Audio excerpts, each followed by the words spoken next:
Hey,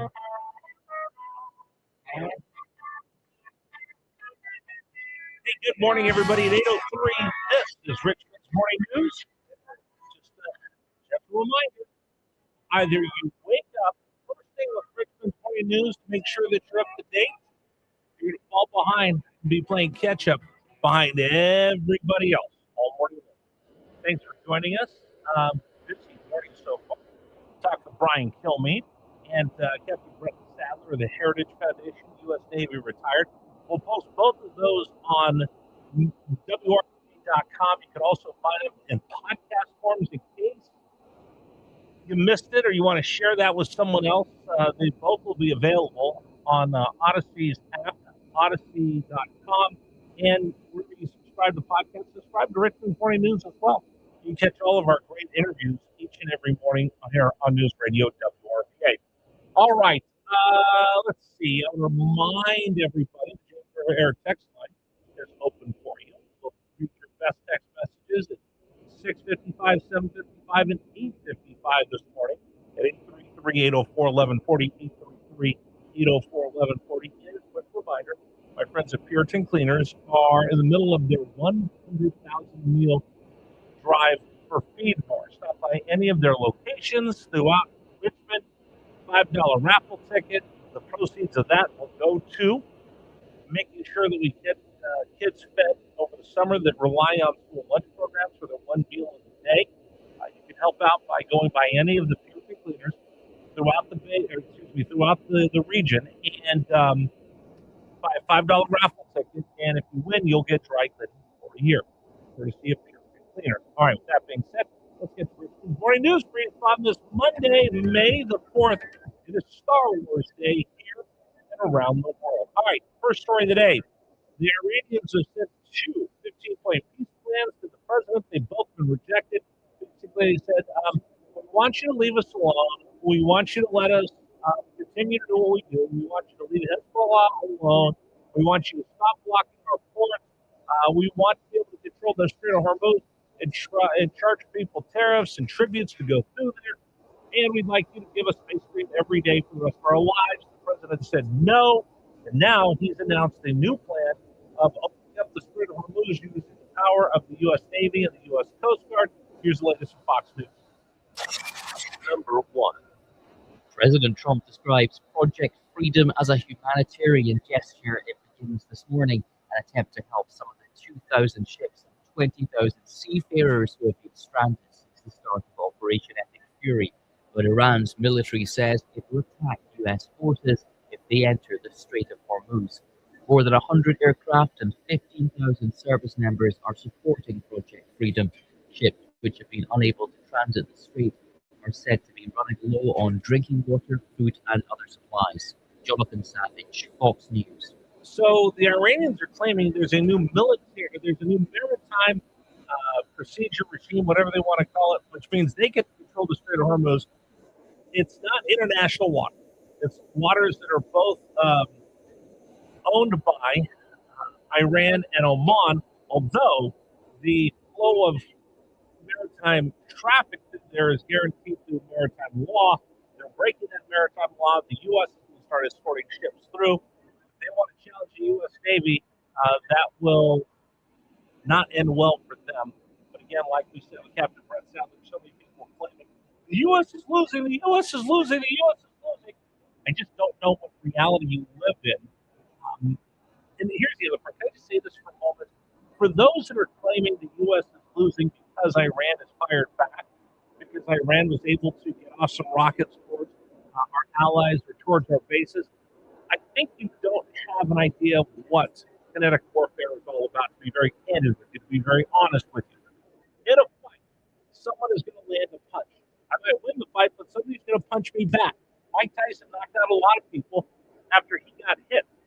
This is not a video game where just one-sided, where the U.S. is going to go in there and just completely decimate the other side without the other side getting a punch on. They've got a few punches off.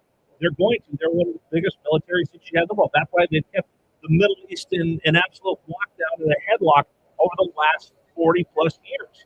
But the U.S. Navy has sunk all of their boats. They've taken over, have air superiority.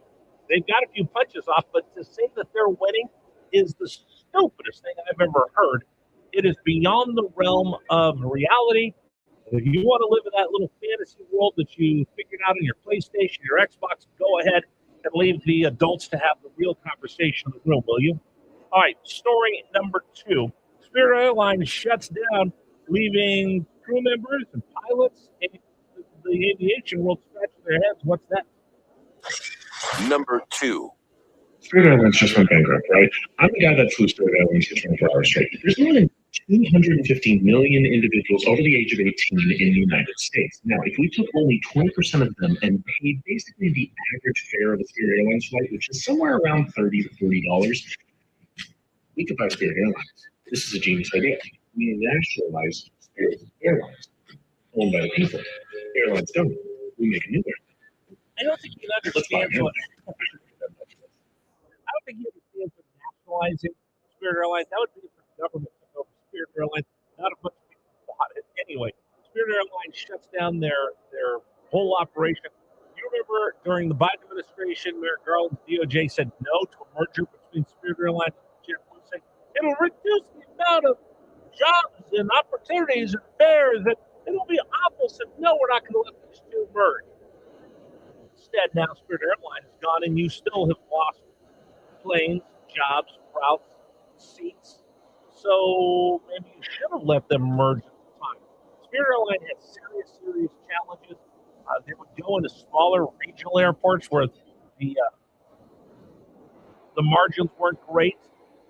They had budget airlines where they were always constantly having trouble because people would book a cheap flight and then they go, oh, yeah, by the way, it's $50 per bag. What? $50 per bag? Yeah, or it's $10 for this or $10 for that. It was a budget airline, and we'll get into all of this coming up here on the program, but the bottom line is one less airline that served Richmond, Virginia. All right, story number 3. I want to recognize that it's been 15 years since Bob O'Neill took out Osama bin Laden. It happened this week, but I did want to recognize it while we were away. This was something that changed the world as the U.S. Navy SEALs went in and took out the leader that brought down the World Trade Center. And I did want to make sure we recognize that. It was over the weekend, but it's been 15 years since Rob O'Neill made that journey with SEAL Team 6 to take out Osama bin Laden. Number 3. I had a guy on the team that said, don't get me wrong, I'm going 100% going on the mission, but I have to say this out loud to hear it. If we know we're going to die, why are we going? So we had a conversation, a bunch of us, and what we decided was the best way to put it into perspective is we're not going after bin Laden for fame. We're not going after bin Laden for money. We are going for the single mom who dropped her kids off at elementary school on a brilliant Tuesday morning. 45 minutes later, she jumped out of a skyscraper because that was a better alternative than 2,500 degrees Fahrenheit. Decided her last gesture of human decency was to hold her skirt to her knees so that no one could see her underwear as she killed herself. And we said, she wasn't supposed to do that. She's not supposed to be in the fight. We're supposed to be in the fight, and that's what. 15 years ago this week, Rob O'Neill and SEAL Team 6 took out Osama bin Laden. I want to make sure we recognize that.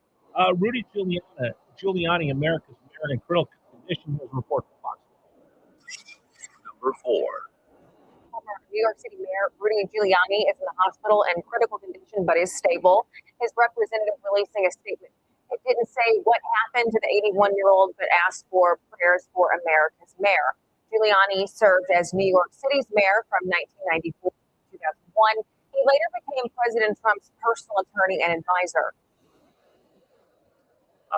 We'll update you as more news comes on the condition of Rudy Giuliani. And then finally, today, May 4th. Dave, may the 4th be with you. Number 5. Oh, Star Wars! Nothing but Star Wars! Give me no Star Wars! Star Wars! If they shoot Star Wars, please let me Star Wars! Yeah, you like that song, don't you, Dave? How about that? That's one of my favorites. Yeah, it's on the extended. It's on the extended Laserdisc. The director's cut. Yes, that's right. Bill Murray singing the Star Wars song on Saturday Night Live. Anyway, today is Star Wars Day. May the 4th be with you. Super Dave, we found out, is a huge Star Wars fan. Yes, I am. As am I. Gary has, I don't believe, has ever watched one episode of Star Wars. That's blasphemous. I know. A little bit later, Dave has a Star Wars quiz for me just to see how much of a fanboy nerd I really am. We're going to see if you're lying to us or you actually know something, or that you've actually seen the movies. All right, ask me just a random, not off of our quiz, just ask me a random question. I'll put you on the spot. Yeah, you are put on the spot. 'Cause I was doing some. I actually have some questions here that we're probably not going to get to. So I can go. And this one will probably be pretty easy. What is the bounty hunter that captures Han Solo? Boba Fett. Okay. You've actually was his seen at dad's least name? one of them. Jango Fett. Jango Fett. And what was his special? What made him different than everybody else? He was a clone. Well, Boba Fett was a clone. He was an unaltered Yeah, clone. unaltered. Boba Fett was an unaltered clone from Jango Fett. Right. Are you impressed? I am now. Yes. You may know all these questions now. Who are the clones? What planet were the cloners on? Wow. And that one I don't know. I don't remember. What is it called? I know there were tall with long, skinny necks. Yeah, I am such a nerd. Yeah, but you may be a bigger nerd than me. I'll have that for you a little bit later here on Richmond's Morning News. Anyway, that's your Richmond's Morning News for today. I don't want to keep telling you these things because then you'll really see what kind of nerd fanboy I am. Anyway, we'll have our Star Wars quiz in honor of Star Wars Day coming up here in the next hour. Today's program brought to you in part by Pearson Signature Dealership. What makes Pearson different than everybody else? Simple. They want you to be a customer for life, but they put their money where their mouth is. A lot of people go, oh, hey, listen, we're going to take care of you the